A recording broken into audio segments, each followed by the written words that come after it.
Welcome to the TapRooT Podcast. Today we're going to be talking about the myth of a single root cause. I've heard students come into class frequently going, are you going to tell me how to find the root cause? Have you guys heard that from your students? Absolutely. Actually, I had a phone call one time.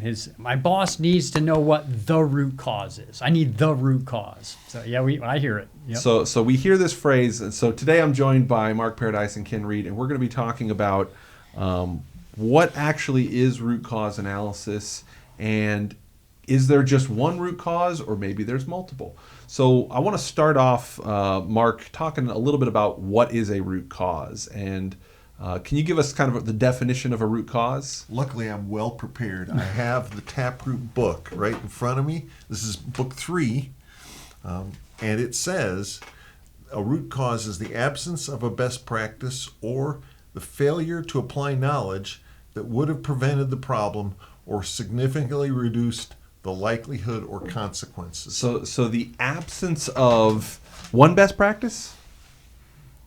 Any best practice. Yeah, it's probably multiple, but each root cause is usually talking about, and within each problem is talking about a best practice that's missing of some type. Yeah. So when we talk about what causes an incident, there's a really simple model, and you and I went through it back when we did the going beyond Swiss cheese video, and that's like 3-4 years ago. Go find that way down below. But we did that video, and one of the models that we kind of discussed was our idea of what causes an accident. And you have this the hazard target diagram, and you've got a broken safeguard. And a lot of, we'll say, standard RCA models, they look for something failed, that's your cause, your cause of it. Well, that's DOE back in the day said that was the root cause. Then there's also the people who say the root cause is the first thing that went wrong. The initial problem. The initial problem, that's the root cause. And everything else is beyond that is what? Contributing factors. Or ancillary root causes. Yeah, all these other things they call them. And they aren't the root. The root's the first thing.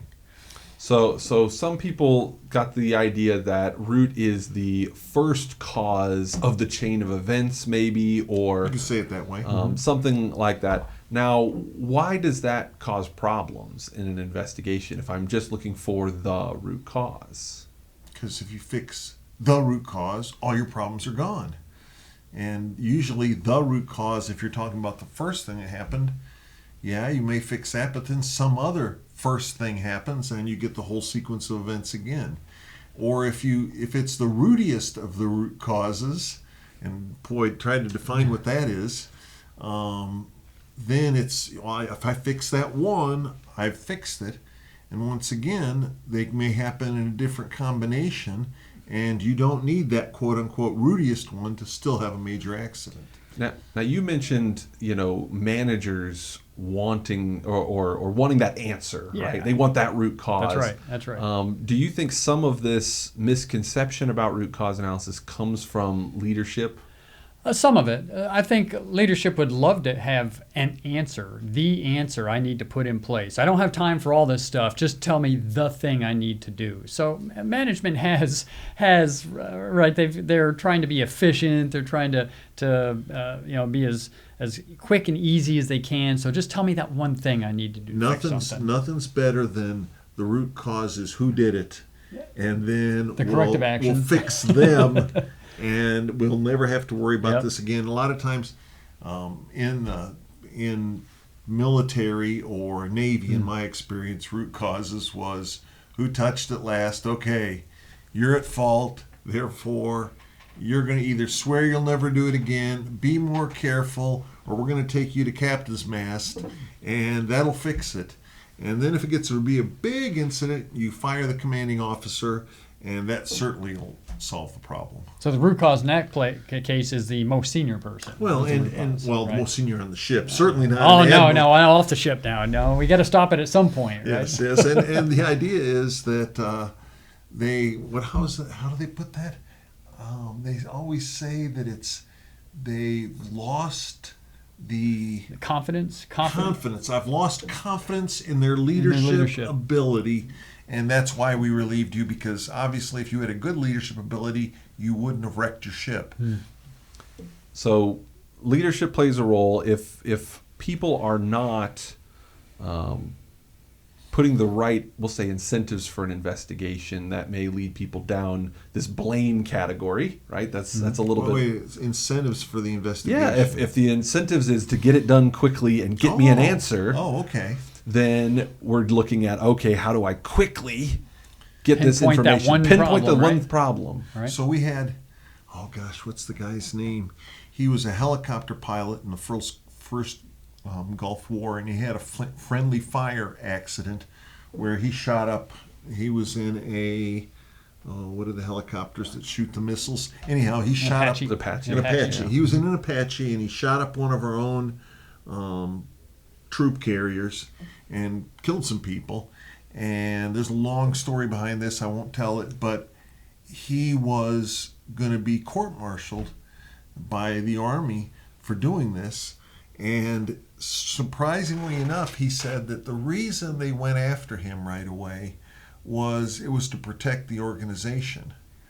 Because if you admitted that there was some system problems, well, then you got to fix all these system problems, and that's hard. And it's much easier to punish one person and get on with the war. Plus, it's a blame. It's already a blame organization. So, if I can't blame this guy and it's an organizational problem, the blame now shifts to the up even higher up the chain, and you don't want that blame to go too high, right? No. Because that's an issue. Yep. So that's Right. why they lost the gun film, and that would prove that he wasn't the only one responsible for this. So it was a very interesting story. Yeah, I remember that from the summit. You were at that summit. I was at that summit. Now, when you hear the claim of there's only a singular root cause, what is your typical response? Well, one of the things I always say is it's pretty rare for a company. First of all, my first response is I have yet to see an investigation where there's a single root cause. It's just so rare, and that's because our companies are, in general, this isn't always 100%, are smart enough not to have single point failures. So we don't have a single problem that allows this huge incident to occur. We have put all kinds of things in place to prevent a single problem from causing an incident. So when we have an incident, it's almost always because multiple failures must have happened, and those are going to be multiple root causes for that. And I find that most companies, when we do the causal factor analysis portion of TapRooT, when we look for the mistakes, the equipment failures, the human error that led to that incident, when we look for those, there's multiple safeguards, because most companies, when we're dealing with a high enough risk, they might have an initiating incident. Some piece of equipment broke down, but there was an intended check that should have caught that. Right. There were PMs that should have prevented that equipment failure. A backup equipment starts. There were secondary a slip checkers. and a catch. A slip and Yeah. a catch. The standard thing we teach both in the 2-day TapRooT course and the 5-day TapRooT course is that there's a mistake made or a failure that occurs, and there's a chance to catch that and correct it before it becomes an incident. So when we identify those, there's very frequently multiple causal factors, which is those breakdowns in our system. There's multiple causal factors. Well, you're not going to have one root cause if you have multiple causal Right. factors, because As a matter of fact, even each of those causal factors probably has multiple root causes to it. and that ties back to the definition. When we look at the TapRooT definition of a missing best practice, when we have that failure point, there could be multiple best practices that we can apply to make that error less likely, to make it not happen, to make it more likely that people will follow those rules, do those checks, perform those activities.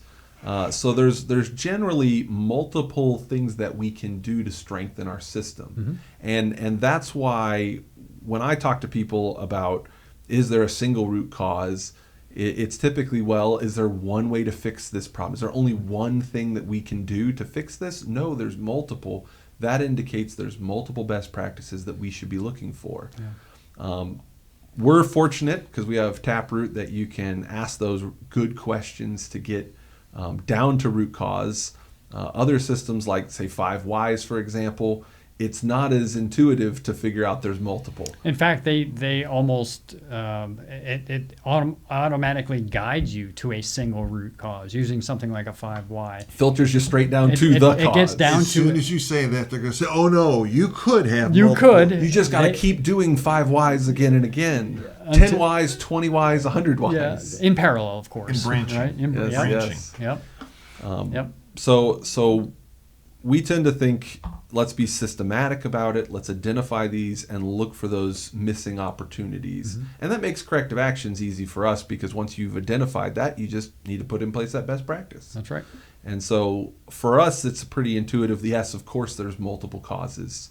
But when I identify multiple causes, sometimes you still have managers that come behind and say, well, what's the rootiest root cause? You mentioned this earlier, Mark. What is the rootiest root cause? How do you handle when a manager just wants one root cause to address? I'll tell you what I said. I said, I'm not smart enough to figure that out. I mean, it sounds like an easy thing. This one's the most important of the bunch, but slightly different circumstances, and all of a sudden that one's not the rootiest. Some other one is the rootiest. Right. And so it's really hard to say that one is the major cause, and these are all minor causes. I usually tell people, don't try to prioritize your root causes. There's no good way to do it. That we're all going to do it different, and there's really no benefit to it. But it's perfectly okay to prioritize your corrective actions. So if I have a hole, a pothole in the parking lot, sure, we need to go figure out why we have that hole, but my first corrective action is put a cone up or get some gravel in that thing for tomorrow if somebody steps in it again. So that might be get a bucket of asphalt and fill it in. Or fill it in. So that is the corrective action that you can prioritize as a leadership team. You can prioritize your corrective actions, but trying to prioritize root causes just doesn't make sense. And I've seen the claim that you can pick you'll pick your most important root cause, but I think when you're really trying to prioritize corrective actions, it's good to say, okay, here are we'll say by the hierarchy of safeguards, here's the most effective corrective actions. Maybe there's immediate corrective actions like what you're talking about. Mm-hmm. But I also think it's fair to say, hey, we may have multiple missing best practices, but these ones are less likely to work in our organization for whatever reason. Maybe companies have that knowledge to say, oh, we've tried this practice didn't work very well. We need a different human performance technique. Maybe they just didn't implement it. They probably didn't. And I think it's more of a corrective action problem more than it is a root cause problem. But it might be saying, okay, well, we can't eliminate this task. We have to do it. It's a government requirement that we do it. And even though it would be a much more efficient process if we got rid of this, we have to do this inspection or this process.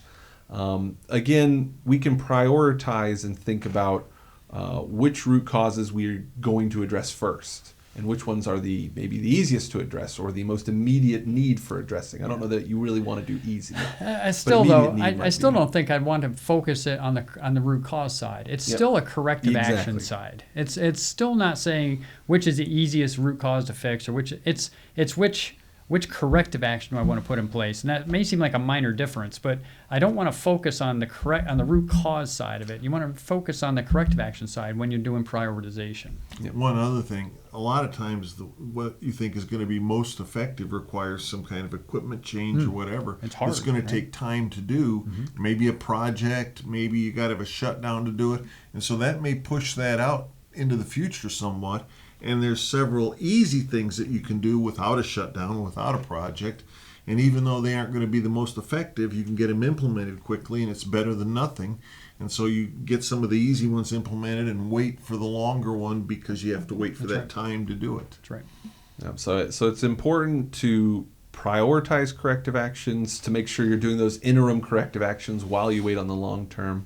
And that's why you need to look for multiple root causes, because again, from a best practice standpoint, there could be multiple things that we can do to strengthen our system, and recognizing that if I'm just looking for the one thing to fix, I'm not focusing on all the opportunities for learning that we have in an investigation. Yeah. So if I was going to change my company's outlook on investigations, I've got a manager, I've got team members who maybe all they know is 5 whys, maybe all they know is single root cause. What's the best way to change their thinking on root cause analysis? How do they get and learn something different? Whack them upside the head. We do not endorse. condone or endorse hitting other employees. There was the book. It said a whack in the side of the head is the way to get you to think creatively. I think it's really effective when somebody comes up and says, "Hey, I found the root cause." Obviously, they weren't using TapRooT to do that. They were using an effective root cause analysis system. You go along behind them and say, "Well, look what I found." And when you show the difference between what the 5 whys showed, this root cause here, and then you say, yeah, but take a look at this, which didn't take me that much longer anyway, and look at all the stuff I got. That's hugely effective when a manager sees, crap, I thought I had everything, and you guys just showed me this stuff. It's really effective. I think it's especially true when there could be a serious outcome. That's right. When you're talking about fatalities, serious injuries, big quality issues, huge amounts of plant downtime, you can get people's attention really quickly when you show them what they've missed. So if you want to learn how to do that, the best way is to come to a TapRooT 2-day or 5-day course.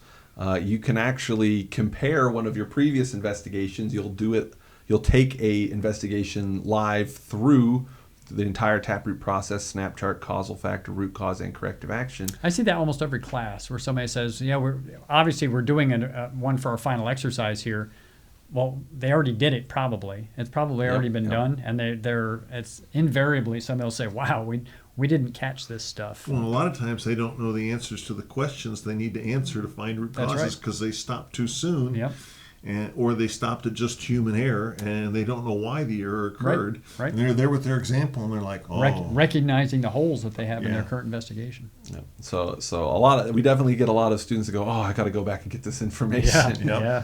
Yeah. So best place to do that is in a TapRooT public course. You can find that information down below for the next one coming near you. If you're not near one of those locations, we always have virtual courses on our calendar. They can do it on site. Or we can come on site and work with your whole team. You can bring that manager who only believes in a single root cause to that on-site course. We will make a convert of them. I feel confident in that because I've seen it so many times. The first day starts at, I want you to help me find the root cause. And by the end of it, they're like, wow, there's so much opportunity for learning here. I remember the guy that his boss sent him to the course because he said, I want you to be better at finding out who's to blame. I thought that was a really good start to the course. This is going to be a good course. There was some mindset to change there.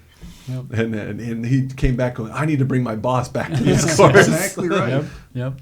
Well, check out the link below. We'll see you at an upcoming TapRooT course, and you too can learn how to find all of the root causes in your investigation. So check those out below, and we'll catch you at the next TapRooT podcast.